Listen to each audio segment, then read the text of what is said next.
Hi there, my name is Logan, and I'm on a journey to try food from every country in the world. Food is one of the languages that unites all of us, and I want to know what the world eats. So can I afford to fly all around the world? Let alone afford every traditional dish?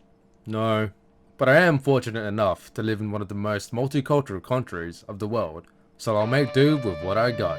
So come join me on this adventure of worldwide culinary discovery.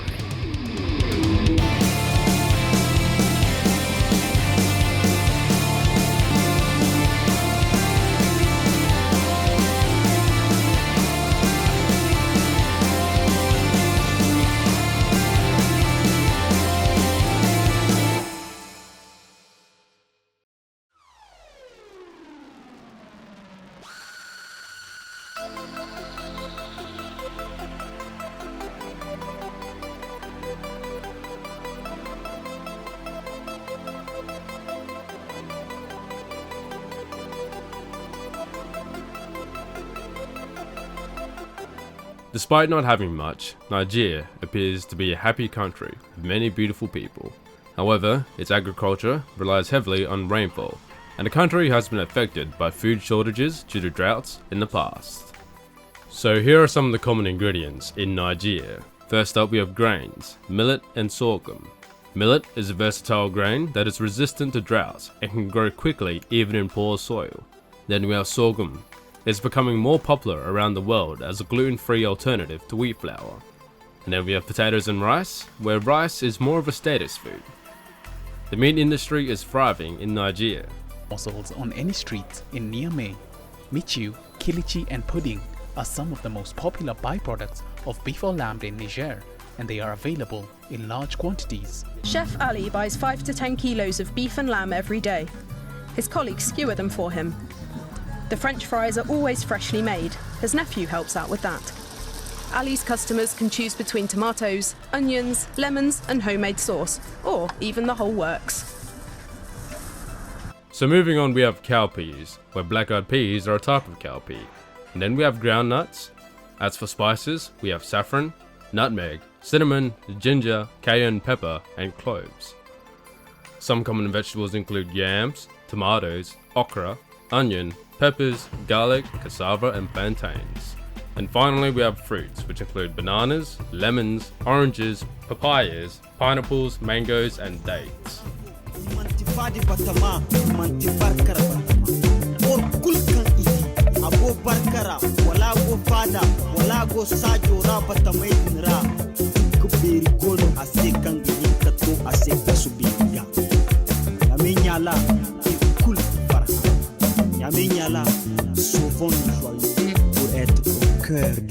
pour être au cœur de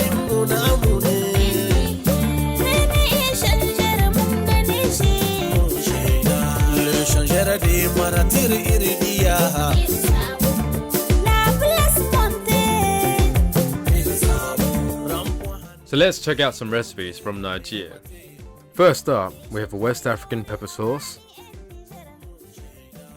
brochettes, also known as TSIRE-STYLE. Wait.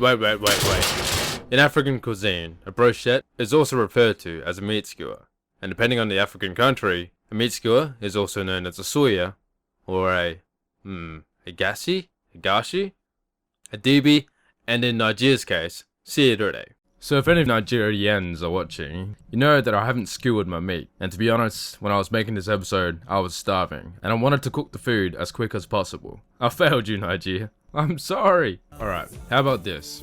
We'll call the recipe Brochettes TSIRE-STYLE style beef. Hopefully that's good enough. Alright, moving on. We then have millet porridge and boiled pearl millet. Alright, so let's start off with the first recipe, the West African pepper sauce. First up, we're going to need 3 onions, some garlic, ginger, and habanero peppers. We're going to now chop up the ingredients to be blended.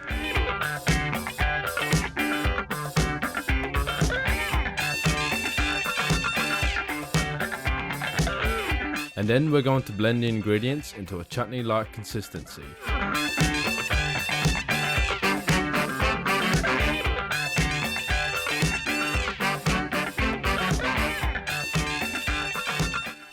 Now we grab a couple of Maggi stock cubes, half a cup of oil,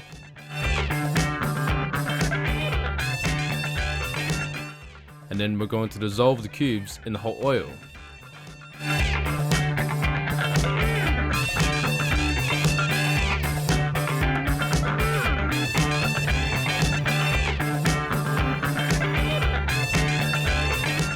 Once the cubes are dissolved, we are going to start cooking the blended mixture from before and cook for about 20 to 25 minutes while stirring occasionally. It smells pretty good. It's a very strong onion smell. You can barely smell the peppers though. Then we add in some salt and keep stirring. Once the sauce is thick, turn off the heat and let the sauce cool before stirring away.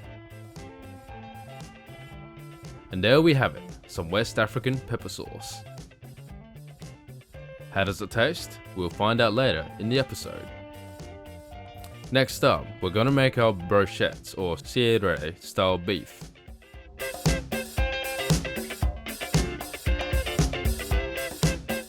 Now we're gonna crush 4 tablespoons of roasted nuts to make kuli powder. I'm using a mortar and pestle, but you could also use a blender.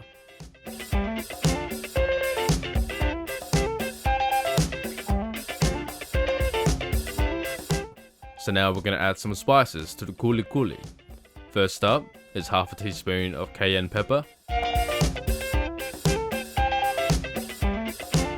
a tablespoon of garlic powder,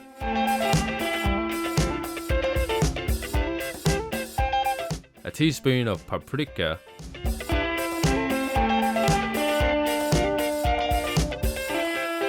a teaspoon of onion powder,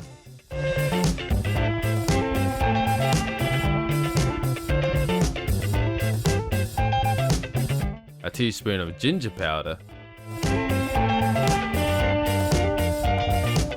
a couple of Maggi cubes, and half a teaspoon of white pepper. I forgot to film adding it in, whoops. Then we'll mix all of our spices together.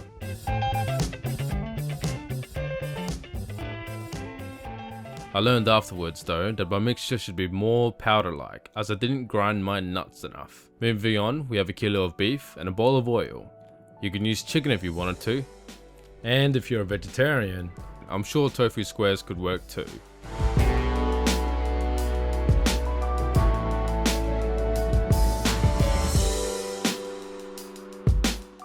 So now we dip the meat into the oil and then into the spice mix.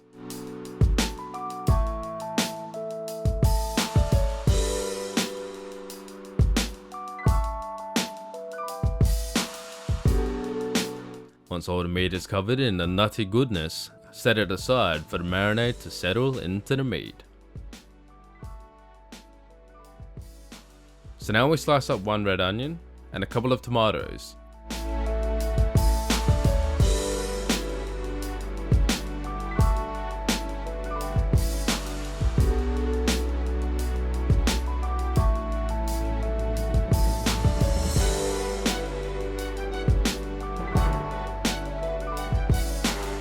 And then we start cooking the meat until it is brown.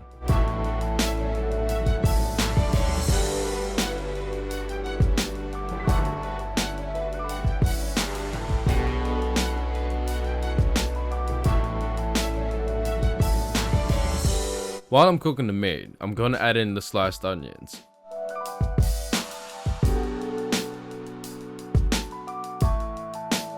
I've seen the onions served raw with the meat in some videos, but for me, I would rather them cooked.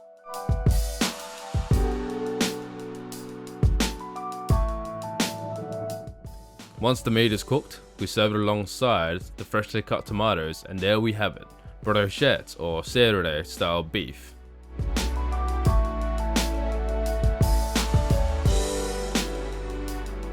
Moving on, let's make some millet porridge. I bought this flour from an Indian supermarket.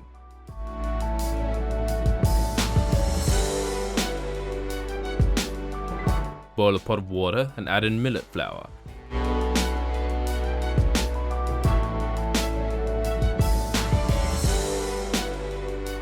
and then add in more water or flour until you reach the desired consistency.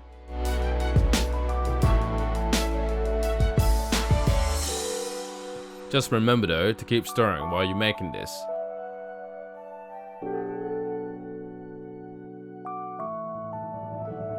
And it's that simple. Millet porridge. For the boiled pearl millet, you can buy these grains from organic whole food stores.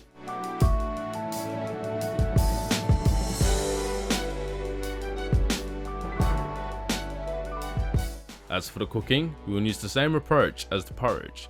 Just keep in mind though that the pearl millet will absorb the water really quickly when it gets hot, so be careful.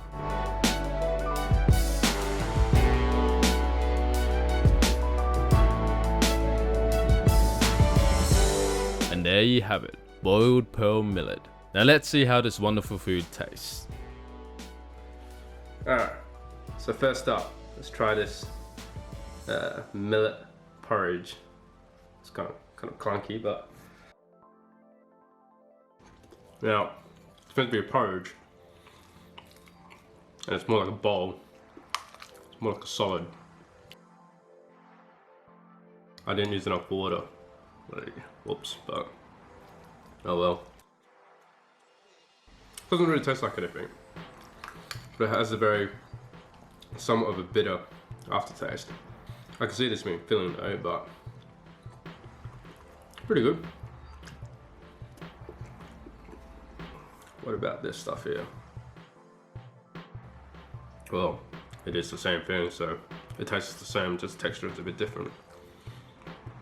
This is a lot more pleasant than the porridge though. I'd rather have this.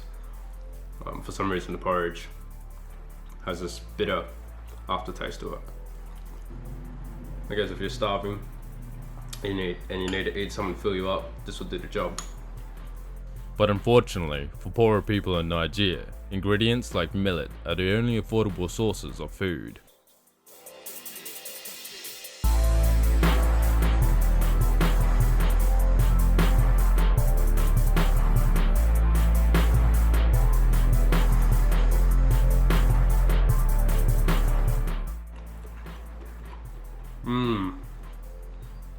There's definitely that nutty taste, but then there's all these, you got the onions, the garlic, the peppers. It's very flavoursome. If you're someone with nut allergy, you probably don't need nuts. You can probably make this dish without nuts and it'll still taste amazing. But this stuff is good. So, tomato. So how does it taste with the sauce now? There's definitely a kick to it. It's not so spicy. I was expecting it to be so spicy that, you know, people were running to the toilet straight away, but there's a definite garlic and onion taste to it.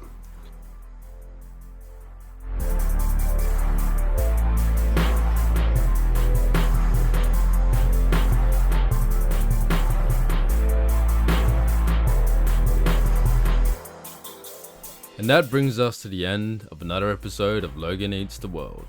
5 countries down, 191 to go. If you would like to support this series, like the video, leave a comment, and if you haven't already, hit the subscribe button and click on the notification bell to be notified of when new episodes come out. Also, you can follow me on the social media links provided. I'll see you around.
Hey guys, I brought some millet.